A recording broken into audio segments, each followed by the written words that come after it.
नेपाल कृषि प्रधान देश भनिन्छ। हामी मध्ये धेरैले यो कुरा सानैदेखि नै सुन्दै आएको छौँ।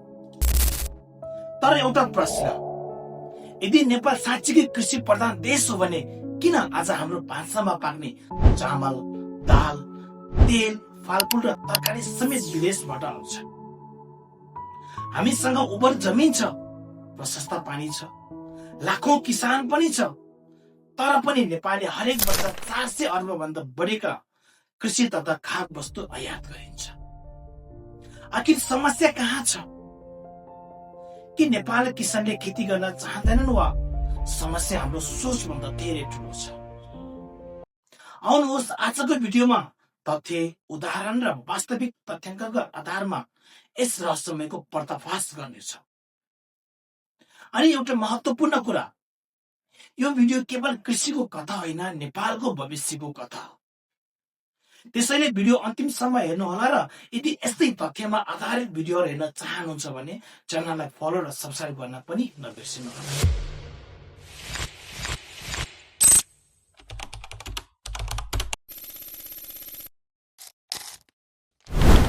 आखिर नेपाललाई कृषि प्रधान देश किन भनियो?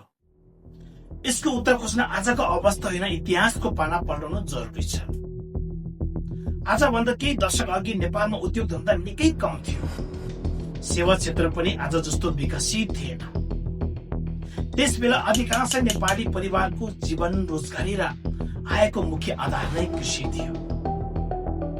साथै त्यति बेला राज्यको अर्थतन्त्र पनि केही हदसम्म कृषिमै निर्भर थियो। त्यसैले नेपाललाई कृषि प्रधान देश भनियो। र आज पनि तथ्यका अनुसार करिब 60% भन्दा बढी नेपाली प्रत्यक्ष वा अप्रत्यक्ष रूपमा कृषिसँग जोडिएको मानिन्छ। अर्थात् झन्डै 1.5 करोड भन्दा बढी नेपाली कृषिसँग सम्बन्धित छ। अब यहाँ एउटा प्रश्न उठ्छ, यदि नेपालमा यति धेरै मानिस कृषिमा छन् भने आफ्नै जनतालाई पुग्ने खाद्यान्नहरू आफ्नै देशमा उत्पादन गर्न सक्नुपर्ने होइन र? सामान्य हिसाबले हेर्दा उत्तर हो, हुनुपर्छ। तर वास्तविकता यहाँ बिल्कुल फरक छ।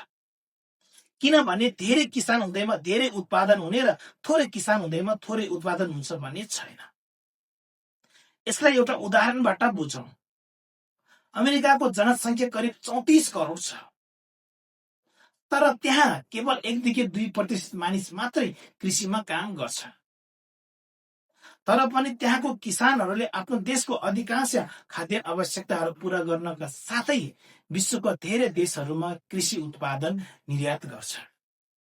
अब अर्को उदाहरण, क्षेत्रफलको हिसाबले नेपालभन्दा करिब 3.5 गुणा सानो र जनसङ्ख्याको हिसाबले नेपालभन्दा धेरै कम देश नेदरल्यान्ड आज संसारकै सबैभन्दा ठुलो कृषि निर्यातकर्ता मध्ये एक पर्छ।